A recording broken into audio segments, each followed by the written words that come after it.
আজ বোর্ডের অ্যাপিলটাই আগে শুনানি হলো, সেখানে কোর্ট স্টে করে দিয়েছে। প্রথমে একটা পয়েন্ট উঠছিল যে স্টের কি প্রশ্নই উঠবে, তখন আমরা ওই ডকুমেন্টটা দেখালাম যেখানে after publication of the TET result board থেকে একটা নোটিশ দেওয়া হয়েছিল যে যারা তাদের ওএমআর শিট বা রেজাল্ট তারা দেখতে চায় রাইট টু ইনফরমেশনের মাধ্যমে তারা অ্যাপ্লাই করতে পারবে, তার জন্য একটা দিনও দেওয়া হয়েছিল।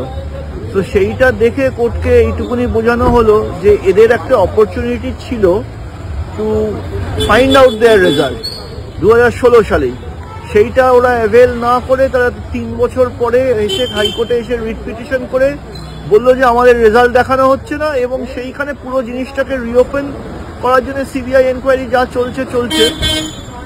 এবং আমরা যেটা আরও বলার চেষ্টা করলাম যে তুমি ইমপিউন্ড অর্ডারে যেটা ছিল যে 2016-এর প্রাইমারির অ্যাপয়েন্টমেন্টের প্যানেল পাবলিশ করতে বলেছে, তার সঙ্গে রিট পিটিশনের প্রেয়ার বা রিট পিটিশনের কেসের কোনো সম্পর্ক নেই। Main case is whatever they are asking for is beyond the scope of the writ petition.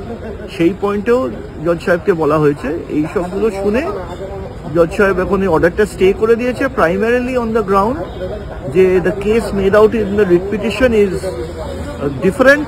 অ্যাপ্লিকেশনে বা প্রেয়ার যেটা হয়েছে ইমপিউন্ড অর্ডার যেটা বলছে that is on a different scope all together. এবং সেকেন্ডলি অবশ্য সিবিআই বলে সিবিআইকে একটা দায়িত্ব দিয়েছে যে এই পিটিশনারদের যে ডকুমেন্ট আছে যেটা ওরা সিজ করেছে সেখান থেকে মিলিয়ে দেখে ওদের বলতে হবে যে at all whether they are successful in TET or not.